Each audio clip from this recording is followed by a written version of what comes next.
Amém.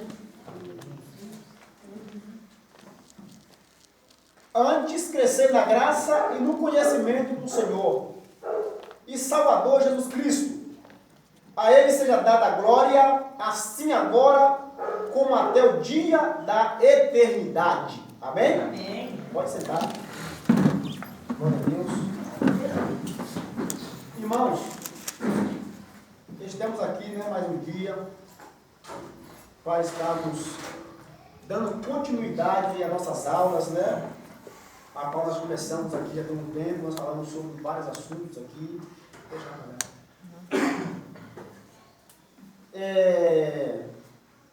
E nisso, nós podemos, hoje, na semana passada, nós falamos sobre os livros canônicos e os livros apócrifos. Nós falamos sobre como foi que surgiu tudo isso, falamos como foi que os livros que nós temos hoje, os 66 livros, a Bíblia que nós carregamos hoje, como foi que ela entrou no canon sagrado e alguns dos, porque não foram, porque não entraram no canon, porque os livros apócrifos, ou seja, livros escondidos, a palavra apócrifos também são escondidos. Então, nós na semana passada, nós aprendemos muito sobre esse assunto, sobre tudo, até chegar essa Bíblia em nossas mãos, o processo que ela passou e a seriedade que nós temos e a confiança que nós podemos ter na palavra de Deus, porque realmente foram feitos por homens inspirados por Deus. Então, hoje nós vamos estar entrando agora realmente nos livros da Bíblia. Eu não vou estar ensinando para os irmãos, ensinando e entrando em detalhes em cada livro. Mas por quê? Porque nós estamos estudando a Bíblia, estudando um conjunto, então nós vamos estar estudando a Bíblia, toda a Bíblia. Não estaremos estudando os livros da Bíblia, entrando em detalhes nos livros da Bíblia. Mas algumas coisas vamos estar aprendendo até mesmo mais à frente. Vamos estar entrando um pouco da história de Israel para vocês entenderem um pouco. É muito interessante a história de Israel. Tem coisas maravilhosas, muitos segredos, muitos mistérios, muitas coisas muitas pérolas, a qual quem acompanhar conosco aqui nessas aulas vai estar crescendo muito, muito mesmo, quando nós chegarmos na parte de entrarmos um pouco na história de Israel. Porque nós hoje estamos aqui, porque nós seguimos do Cristo que veio de Israel. O nosso Messias, o nosso Deus, o nosso Mestre, ele veio de Israel. Então, por isso que nós precisamos saber a cultura, de onde veio, tudo aquilo, por que nós pregamos isso, de onde foi que saiu tudo isso. Então, nós vamos entrar um pouco nessas histórias e vamos tirar grandes lições para nossas vidas, de um povo a qual foi escolhido por Deus e até hoje é escolhido por Deus. Segundo a escatologia, Israel é o relógio escatológico de Deus. Ou seja, Israel, para que nós possamos saber a era do fim, é só olhar para os acontecimentos que está em Israel. É por eles, é pelos escritos que falam sobre eles, que nós vamos encontrar o fim, vamos saber sobre o fim, de acordo com o que nós vemos acontecendo neles. Por exemplo, se você vê, vou botar aqui, se você vê eles cavando já a estrutura do templo, por exemplo. Para nós aqui olhando, tem o que o povo israelita fazer um templo.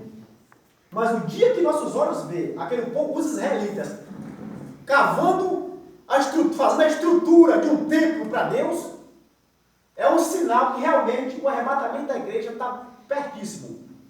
Porque segundo a escatologia bíblica, segundo o que Cristo ensinou, que deixou para nós, em Mateus 24, e Daniel também falou sobre isso também, que o anticristo ele iria fazer isso, ele iria construir um novo templo. Nós sabemos que o templo na época foi destruído, na época do general Tito, depois de Cristo, 7 anos depois de Cristo, foi destruído, não construiu mais nada lá.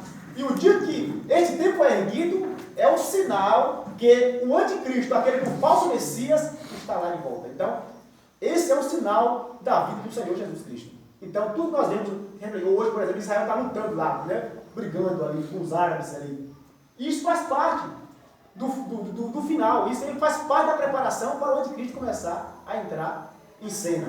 Então, é muito importante aprendermos acerca do povo de Israel, porque eles nos remetem para o futuro da igreja, tá bom? Então, hoje vamos estar falando sobre a Bíblia. Sabemos que ela tem 66 livros, né? Como falei na semana passada. Quantos livros é no Antigo Testamento? E no Novo?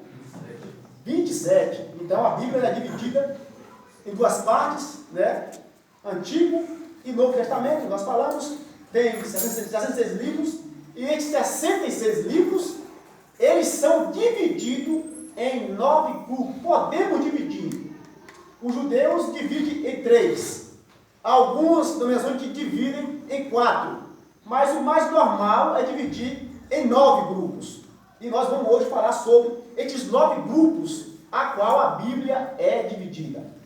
Então, nós começamos com o primeiro grupo. O primeiro grupo a qual a Bíblia começa a ser dividida. O primeiro grupo é chamado de Pentateuco. Pentateuco. O que é o Pentateuco? Alguém se arrisca a dizer o que é o Pentateuco? Esse é o significado. A palavra Pentateuco significa 5 partes, ou 5 livros. Penta, né? Penta, já está falando, Penta é 5, né? Então, Pentateuco significa 5 partes, ou 5 livros. Então, aqui está o primeiro divisório da Bíblia. As primeiras 5 partes.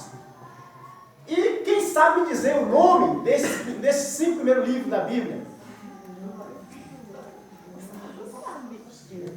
O primeiro, Bereshit.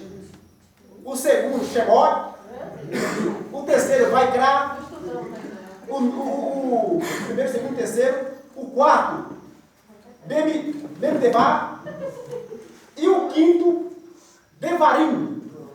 Ou seja, Gênesis, Êxodo, Levítico, Números e Deuteronômio. Então, esses nomes a qual eu chamei aqui, Bereshit, Shemot, Vaikra, Bemidebá, Devarim, são os nomes deles em hebraico. E cada nome dele em hebraico aqui significa uma coisa. Entendeu? Significa uma coisa. Ou seja, o Êxodo, ou seja, o Gênesis. Qual o significado do nome Gênesis? Por que Gênesis? Quem falou aí? Eu com massa, dá para perceber. Mas foi a Maniária. A Maniária está afiada. É isso mesmo. Então, a palavra Gênesis significa no princípio. E o nome Êxodo significa. Qual o significado do nome Êxodo? Shemot. Saída no grego. Ou seja, na Septuaginta, o nome Êxodo significa saída. Na Septuaginta. O que é a Septuaginta? É chamada a tradução dos 70. Quando a Grécia invadiu todo o império, a terra, eles conquistaram toda a terra, o império da Grécia. Eles, como falei na semana passada, eles pegaram alguns judeus e colocaram, 70 homens judeus, anciões, colocaram fechado num local, para que eles pudessem traduzir todo o hebraico para o grego. E eles deram o nome dessa tradução, Septuaginta. Porque, ou seja, tradução dos 70. Entendeu? Então, foi aí que eles veio esse nome Septuaginta. E nessa Septuaginta, que no grego significa realmente saída. Mas no hebraico, o nome Êxodo significa nomes. Significa nomes. Vamos ver agora, Levítico, ou Vaikra. Qual o significado de Levítico? Alguém sabe? Significa e chamou. Aí depois, nós vamos ver por quê. Por que cada um desses aqui tem um significado? Mas por que Gênesis significa no princípio? Por que o Êxodo significa nomes ou saída? Por que o Levítico significa e chamou? E o Números, Bemidebá? Alguém sabe dizer? Significa no deserto. O significado de Números significa no deserto, no hebraico. E Deuteronômio significa palavras. Agora, por que esses nomes? Por que significa isso? Por que cada um deles tem significado? Gênesis é fácil, né? No princípio, porque Gênesis vai contar a história de quem? Da criação. No início, não é fácil de descobrir. Ou seja, se falar êxito também, dá até para um pensamento de saída no grego. Fica bem fácil de descobrir. Por quê? Por que significa saída? A palavra êxito significa saída. Porque eles saíram do Egito. Fica fácil no grego. Mas nomes, por que nomes? Então cada um desses aqui tem significado. E para descobrir o significado, por que isso, vamos ver aqui. Vamos começar do início, Gênesis. Por que Gênesis é no princípio? Abre Gênesis primeiro aí. Você vai ver, a outra vez que é simplesinho porque tem esse significado, né? Essa explicação quer dizer. Gênesis, você vai procurar no final da Bíblia, viu? Será que alguém já quer? O que diz aí? Pronto, por isso que Gênesis é para Gênesis. Muitos até citam isso. Gênesis significa isso. Êxodo significa isso. Levítico significa isso. Mas por quê? Muitas pessoas não sabem explicar.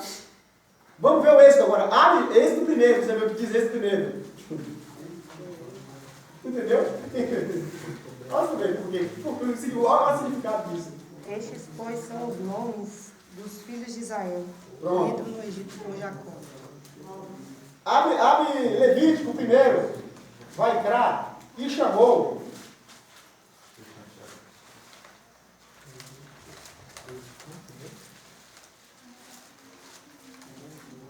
E chamou o Senhor Moisés e falou. E chamou o Senhor a Moisés. É o livro da lei. Né? Levítico é o livro da lei. Chamou o Senhor a Moisés e passou todas as leis. Levítico.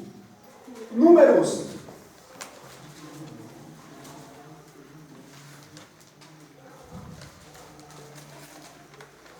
No segundo ano após a saída dos filhos de Israel do Egito, no primeiro dia. Vamos lá? Falou mais o Senhor a Moisés no deserto. No deserto. E falou mais o Senhor onde? No deserto. Então, aqui em Números, vai contar a história do povo de Israel, a peregrinação do povo de Israel no deserto. Então, Números significa o quê? É onde vai falar sobre a peregrinação do povo no deserto. Cada um desses tem um significado. E Deuteronômio, ou Devarim, palavras. Estas são as palavras de Deuteronômio. Essas são as palavras. Ou seja, no Deuteronômio é o quê? Deus reforçando tudo aquilo que ele já tinha falado antes. Então o Deuteronômio, mas o Deuteronômio é Deus falando tudo, que fala um pouco do Êxodo, Deus fala um pouco do Levítico, Deus fala sobre tudo. Quer dizer, ele pegou parte. Na verdade, Deus, no Deuteronômio, Deus está reforçando, como olha, Israel, não esqueça. É como eu falei tudo para vocês, passei tudo para vocês as ordens, aí quando chega no final, o tempo passou, no final eu vou lá e repito tudo de novo. Então Deuteronômio, essas são o quê? As palavras de Deus. Deus repete as palavras para o povo de Israel de novo. Ele volta a falar tudo aquilo, olha, não esqueça do que eu fiz e tal. Então se obedeceres e tal, Deus começa a passar para o povo de Israel as palavras dele, agora já ouviam falado antes. Não é a mesma coisa, porém, Deus está no Deuteronômio reforçando o que ele já tinha falado. Amém? Então, estas são as explicações. Então você vê a vez dos pregadores, eu já quase pregadores pregando, né? Ele fala, bota uma pregação bonita, né? Aí ele chega e fala, tal. Abre as suas Bíblias aí no princípio. Abre a sua Bíblia aí em nomes. Eu já vi que você falando assim, sabe o nome do pregador no início da pregação, né? Abre sua Bíblia em nomes. Você só sabe que livro é nomes. Né? Abre sua Bíblia aí. E chamou Deus. Né? E chamou, ou no deserto, ou palavras. Parece que alguém sabe. Então, na verdade, eu estou tanto passando por vocês o significado, como aonde estão. Por que esse nome chama assim? Chamam assim porque todos os livros dele, no início do livro, tem essas frases aqui. Então o nome do livro é de acordo com o que Deus está falando no início do livro. Amém? Entenderam? Querem perguntar alguma coisinha? Rapaz, eu achei que eu ia suar aqui hoje, eu estou tremendo, eu estou gelado aqui já. Frio. Não é nervosismo, não é frio mesmo. As irmãs também vendo com a mão assim, ó. E eu ensinei aqui a mão assim, é nervosismo, né? Vou tirar a mão daqui. Mas aí quando está sentado lá, né? Com a bunda ali, ó. Então, o que acontece? Vamos lá. A Bíblia judaica, ela não é como a nossa Bíblia. A Bíblia judaica não são como a nossa. Nem em formato, nem também em conteúdo. Nem formato, nem conteúdo. Em formato, nós sabemos que a Bíblia hebraica, em formato, são rolos. Né? São rolos. E também em conteúdo, não é a mesma Bíblia. Por que não é a mesma Bíblia? Porque em conteúdo, eles dividem a Bíblia dele em 3 partes. Em 3 partes. Ou seja, a primeira parte, Torá. A segunda parte, Neve. E a terceira parte, Ketuvim. As 3 partes. Ou seja, Torá, a lei, ou Pentateuco. Esse é o livro deles. É dividido em Torá, que é o livro da lei, para eles, que é os 5 primeiros livros da Bíblia, como eu falei, que é o Pentateuco. Também, os profetas. Para eles, a Bíblia tem o Torá, que é a lei, os profetas. Por que os profetas? Para eles, tem todos os profetas de Israel. Ou seja, de Isaías até Malaquias. Eles vivem a vida dele baseada aí. Nos 5 primeiros livros da Bíblia, que é a lei deles, é a regra de fé deles. A regra de fé deles é essa. A nossa regra de fé é o quê? Crer no Senhor Jesus Cristo, se batizar nas águas. Né? Crer com sinal de arrependimento, né? Confessar com a sua boca e se batizar. Como sinal de sepultamento. Morreu a velha vida. Então, nossa regra de fé é crer em Cristo, se batizar. A regra de fé deles são os 5 primeiros livros da Bíblia, os 10 mandamentos. Essa é a regra de fé dos judeus ortodoxos. Porque hoje nós temos judeus lá hoje que são convertidos a Cristo. Tem um judeu lá hoje que é crente em Cristo Jesus. Mas tem outros judeus, os ortodoxos, né, que eles continuam a mesma coisinha. Então, para eles, a Bíblia deles só tem até Malaquias. Então, divide assim, tem 5 primeiras partes, que é a lei deles. A outra parte deles são os profetas de Isaías até Malaquias. E a outra parte deles são chamados de escritos. O que são escritos? São livros históricos. Né? Esses livros assim, primeiro livro dos reis, segundo livro dos reis, primeiro livro das crônicas, segundo livro das crônicas. Então, esses aí são chamados livros, os escritos. Então, o povo de Israel, os judeus ortodoxos, eles se baseiam, ele baseia a sua vida todinha por aí. Então, o Novo Testamento, a parte principal para os cristãos, para eles, não passa de mera teoria. Para os judeus. Por isso que eles, coitados, mesmo sendo escolhidos por Deus, têm uma promessa muito maravilhosa, eles têm uma promessa linda, que é com Israel, que o milênio, para quem não sabe, eu gosto tanto de escatologia, que até nas aulas de Bíblia eu vou entrar em escatologia.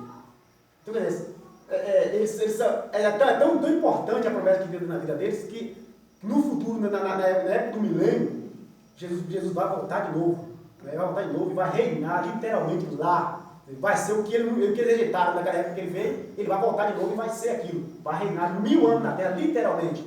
1000 anos aqui na terra, reinando, para colocar a terra em ordem, porque ele prometeu a Abraão isso aí. Sabe o quê? Deus prometeu a Abraão que devolveria todas as terras para Abraão. E Isaías reforçou isso na sua profecia, lá, falando como seria a terra na época que o Cristo descesse. Na época que o Cristo realmente reinasse na terra. E ele vai cumprir isso. Então, vai cumprir onde? Em Israel. Lá hoje. Então, eles são muito importantes mesmo. Mas pena que eles não creem em Cristo. É uma pena. Cada promessa, né, Deus. A misericórdia. Misericórdia.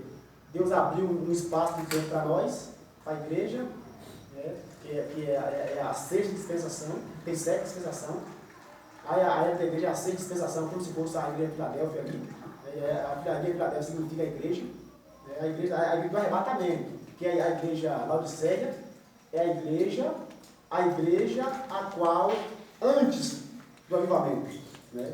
A Laodiceia, a igreja morna, a igreja que em cima do muro, que não sabe para onde vai, não sabe o que quer da vida, né? A igreja que come um pouquinho do manjar de Deus e um pouquinho do manjar do diabo também, mistura, né? Essa é a Laodiceia. E já a Filadélfia, que significa também a mesma dispensação, que é a 6ª, que é a dispensação do arrebatamento da igreja, ou seja, uma igreja avivada, uma igreja poderosa, uma igreja cheia de revelações. E eu acredito que essa igreja está chegando agora, que é a igreja pré-arrebatamento.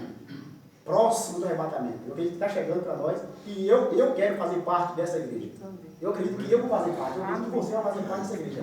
Entendeu? Eu acredito. Então, nós queremos assim entender. Então, eles não creram e por isso eles se baseiam a sua fé somente nesses livros aqui, a qual são a lei deles, né, que é os 5 primeiros livros, os profetas e os escritos. Então, o primeiro livro, o primeiro grupo que eu falei, são esses 5, Pentateuco. O segundo grupo são os históricos. A Bíblia se divide assim. A Bíblia que nós temos é dividida assim. Primeiro grupo, Pentateuco. Segundo grupo, os livros históricos. Quais são os livros históricos?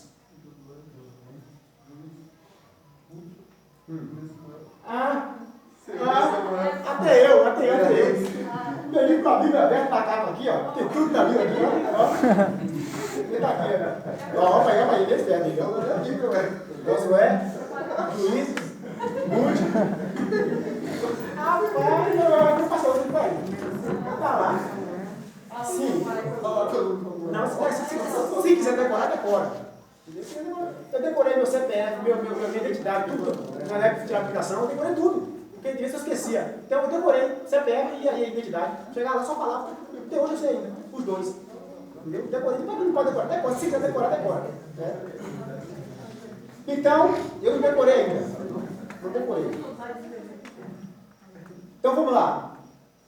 Os livros históricos são Josué, são 12 livros.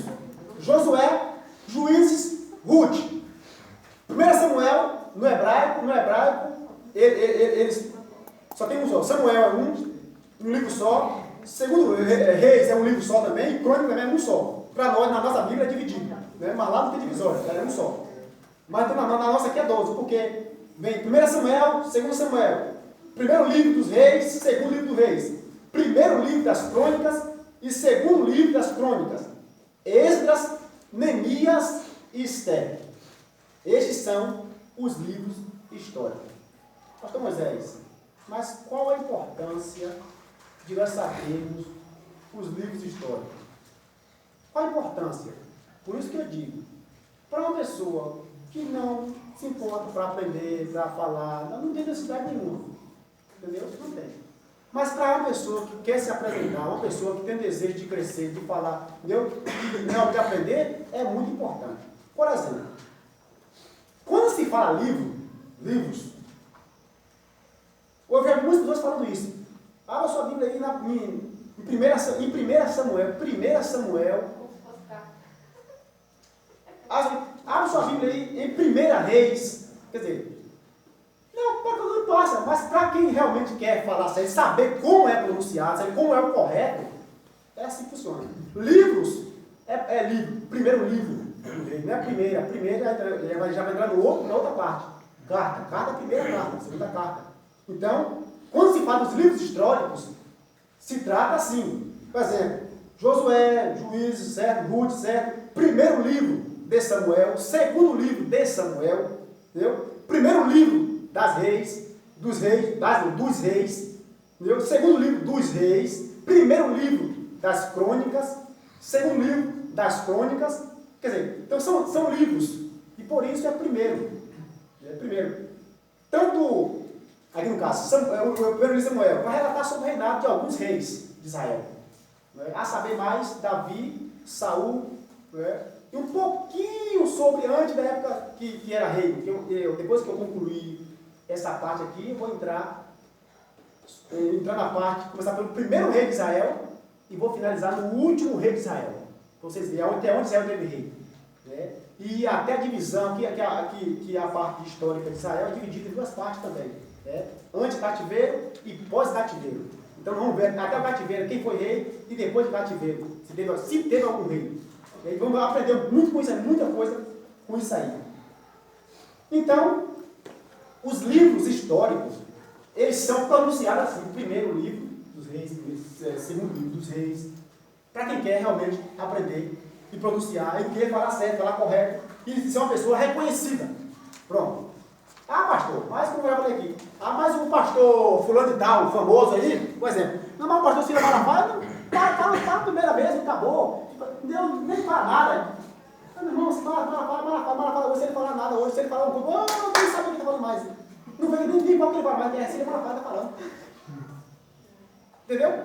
Um pastor famoso hoje aí, um dia as pessoas nem só vê alguém que realmente presta atenção em tudo, direitinho. Entendeu? Tem gente que, se ele pregar uma heresia aqui, pegar o livro apócrifo aqui, alguma coisa, olha que maravilha, tu viu lá, velho? O que ele falou lá? Sobre a revolta dos macabeus lá, e menino, que vitória foi aquela? Ele nem sabe, muitas pessoas, mas foi ele que falou.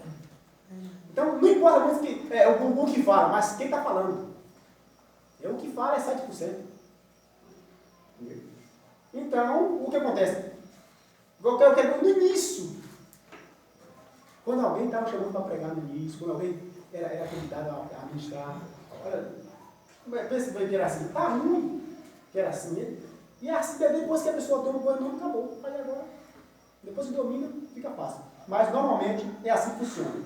Então, o segundo grupo é chamado de livros históricos, a qual são esses aqui, e eles se lê desta forma. Né? O terceiro grupo é chamado livros poéticos. Pentateuco, históricos, poéticos. A saber, são 5 livros poéticos. Alguém sabe dizer os 5 livros poéticos?